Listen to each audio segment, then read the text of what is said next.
Marshall, the lone receiver on the left side. On third down, he'll drop to throw. And he dropped it.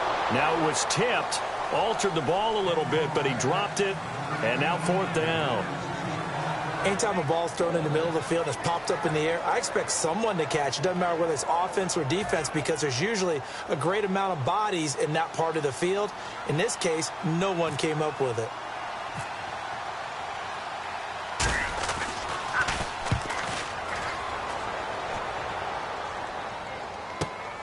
Now Brown. A nice job on the return there, 16 yards. And out will come the offense as they take over. So out now comes the offense back onto the field. Last time they were out, they scored. Still trailing here, though, so some work to do. But it's okay in terms of mindset. Because they scored the last time, they're not quite as worried about being down on the scoreboard because now their confidence is a little bit higher.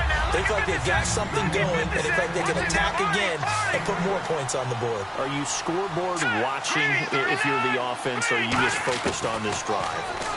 We wouldn't be telling the truth if we said that they didn't scoreboard watch. Everyone does it to some extent, but you've got to set it aside right now. Now hold everything here. We're going to get a timeout by the offense. It's just their first, so they'll have 2 remaining here before we get to halftime.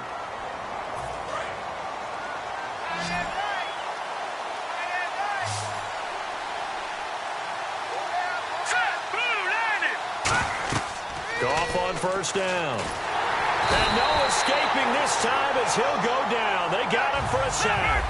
Fletcher Cox in there to bury him for a loss of 11. And the offense moving quickly to the line.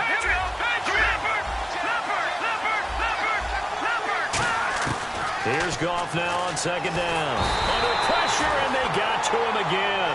Ed Too-Tall Jones in there to drop him, and sacks on first and second downs are going to lead to a third and long. Now whistles blow, and the Patriots are going to take another timeout. So that means they're down to 1 remaining here as we head toward halftime.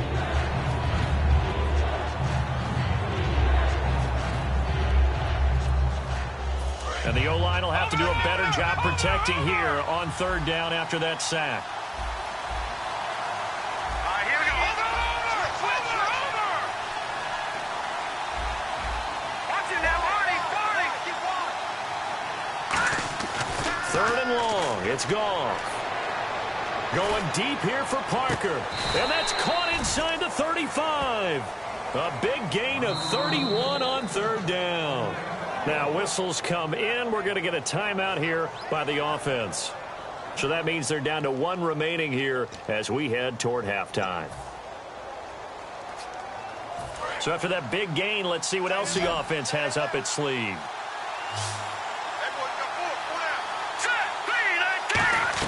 On first and 10, Goff. And the reception made by Dante Moncrief. Give him 10 yards on the pickup, and that'll make it second and a foot or so. And now it looks like they're going to be in the hurry-up. It's a game of matchups, and that's why you take your receivers and move them around a bunch, especially your best guys. And when they work out of the slot, you often hear the coaches talk about how great it is because it gives you a 2-way go. You can break out or you can break in. That makes it hard to defend. So second and 10 here.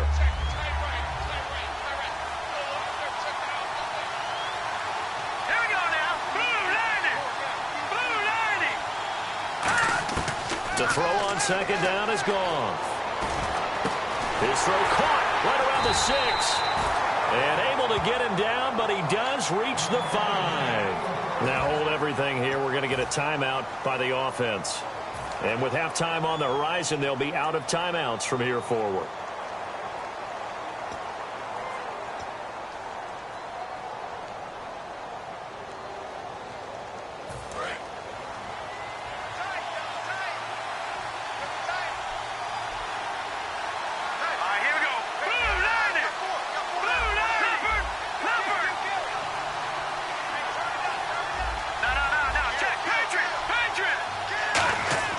Now gone. And incomplete. He dropped it in the end zone. His favorite target, Travis Kelce, the intended receiver. And that'll bring up second down.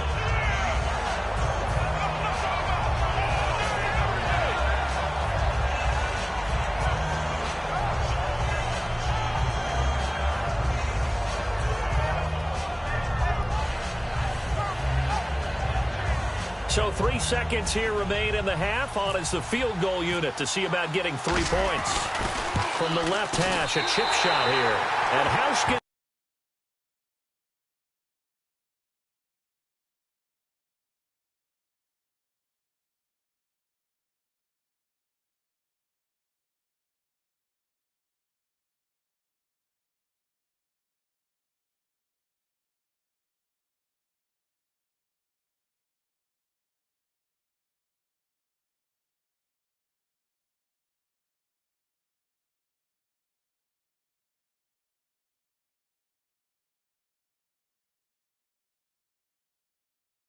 good. And high fives for that one as that drive ends in 3.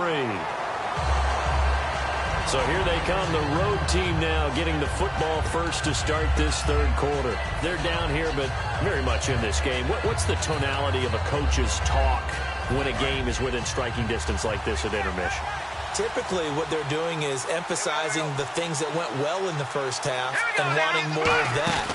Sure, you've got to go over some of the errors and clean up some things because there's a reason you're down. But overall, I think they want to stay positive, stay up with this team. We're just starting the second half, and we've got the football. Let's go ahead and punch it in, and then we'll take it from there. See how that recipe works. 9 yards still remaining here to pick up the first on second down.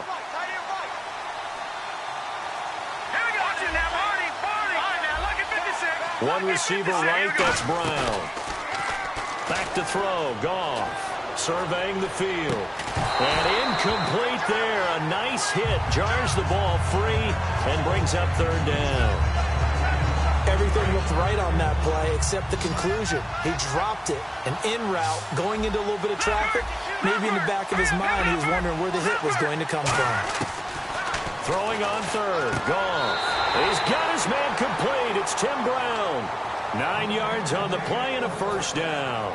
And that's how you pick up a first down. Not only does he make the catch, but has enough body control to get his feet down inbounds, toe tapping and dragging to make sure he gets it done.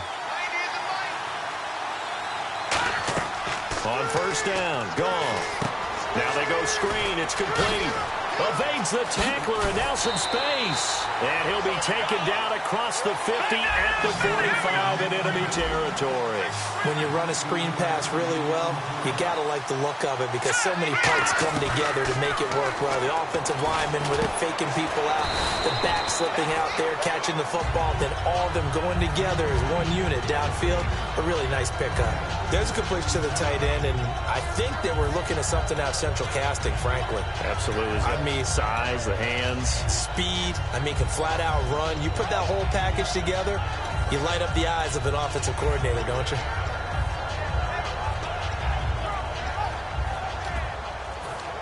Time running out here on the play clock. And with the play clock at 3, we'll get a signal and a timeout on the whistle. It's just their first, so 2 remaining as they burn one here in this third quarter.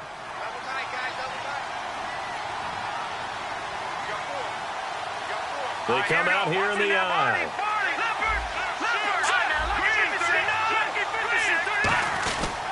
And to give this time to the tailback.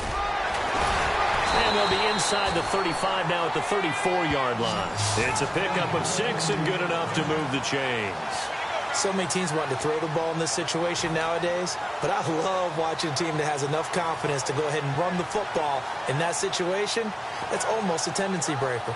And a new set of downs here after picking up the first on the ground.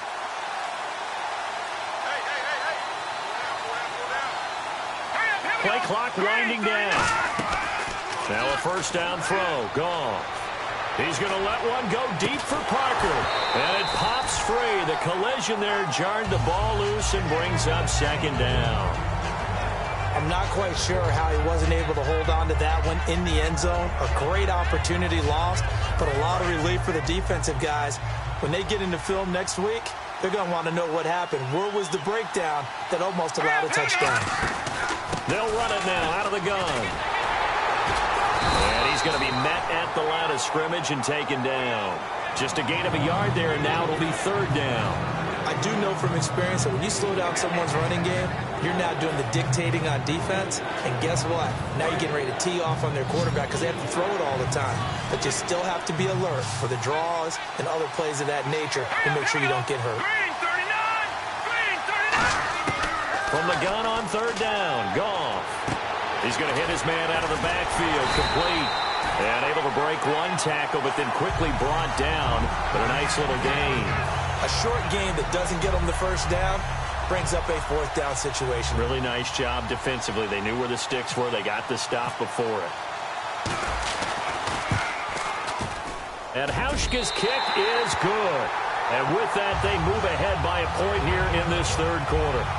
So in the end, they had the ball for 10 plays, but the drive only yields 3 points. Yeah, they were able to move the football, but the defense stiffened once their backs were to the end zone, and they were able to hold them to just 3.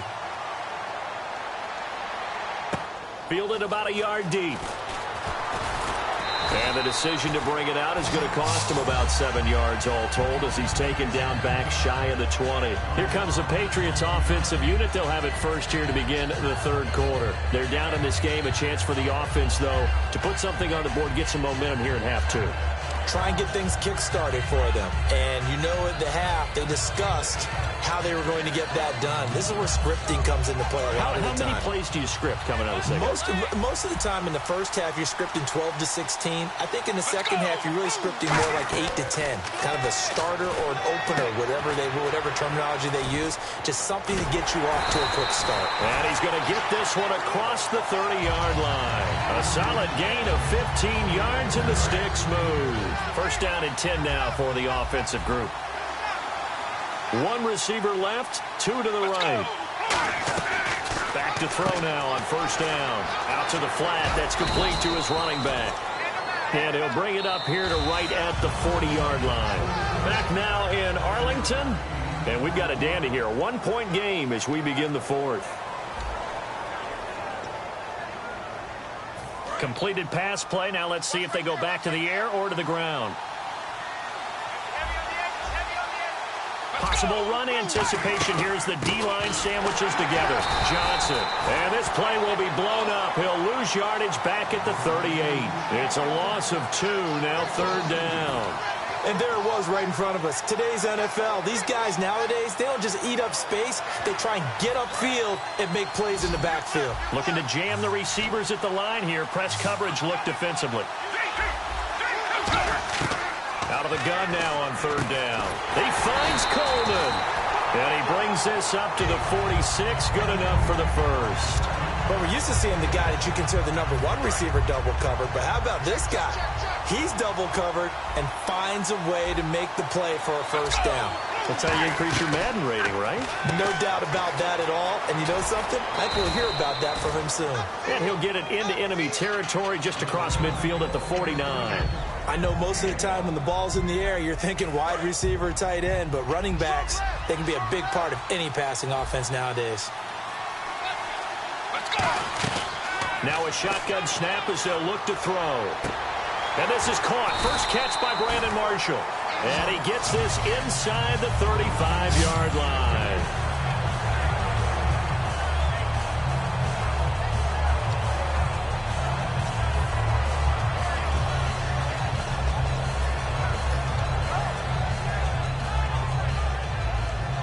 And leading here late, so a chance for the defense to really close out this game if they can halt the offense.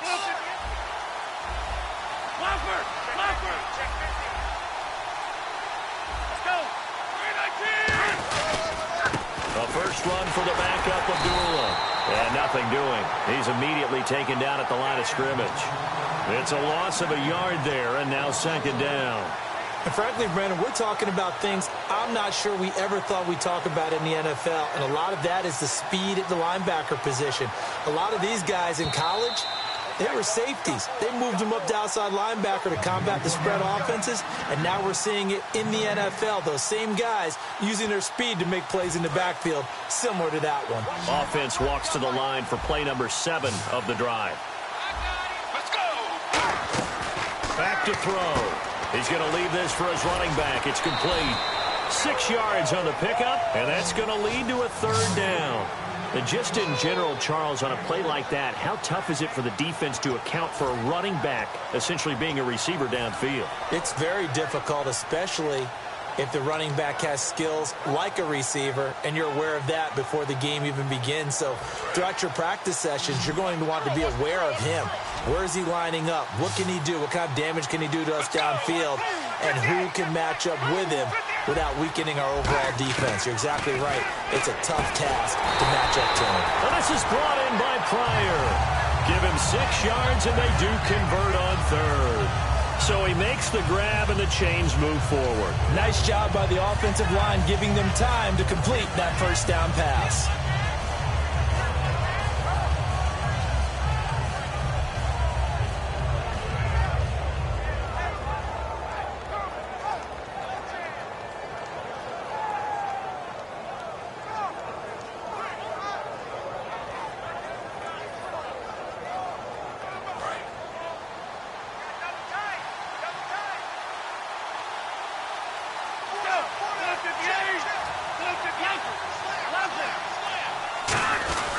Now it's the fullback. This is Kyle Juszczyk. And he'll at least get him inside the red zone here, down to about the 19. And there will be a break in the action here. They're going to take a timeout. That'll leave them with just 1 remaining in this 4th quarter of play.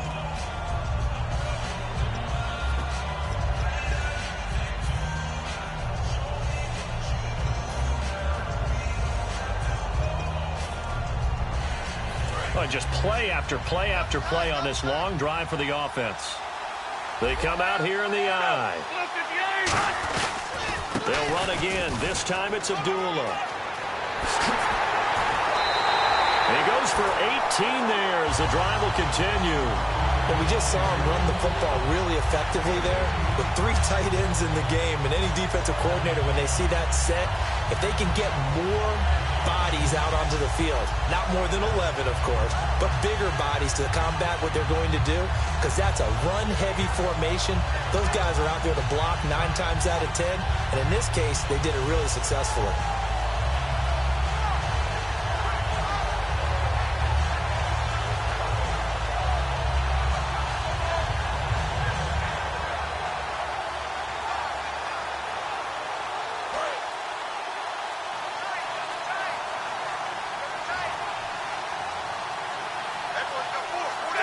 Clock counting down toward 40 seconds as they take the knee.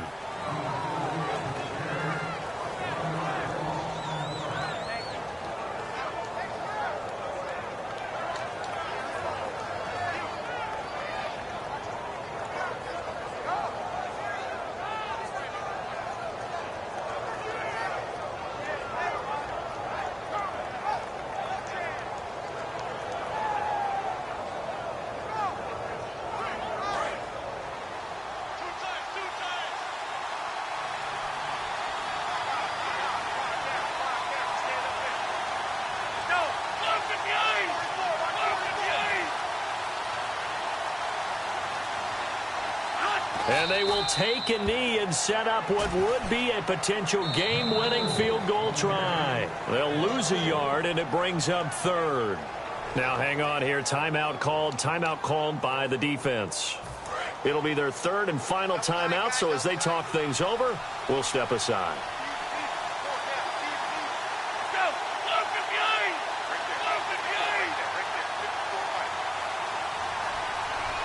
Now whistles come in. We're going to get a timeout here by the offense.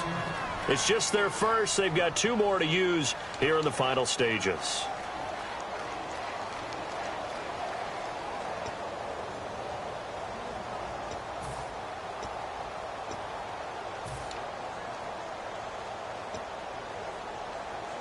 And a really long drive here, and it goes on and on. And no press coverage here. They are backing off in the secondary. That would give to the big fullback Juszczyk. Give him a couple on the run as it brings up a 4th down. Now hold everything here. We're going to get a timeout by the offense. And as the 2 teams talk it over on their respective sidelines, we take a break. So now this thing's coming down to the big left leg of Sebastian Janikowski. He made his only attempt earlier. This for the win. And the 38-year-old vet able to split the uprights. And it's celebration time on that sideline as they have taken the lead in the final seconds. And you know, in an era of cost-cutting and maximizing your roster, this is a club that does not skimp on special teams, and in these situations, it pays dividends. And that's great vision by the organization. When the difference between winning or losing depends on who you have kicking the ball, would you rather have a street free agent out there or a solid pro like this? Answer's pretty evident to me. Well, this one, partner, was fun down to the very end.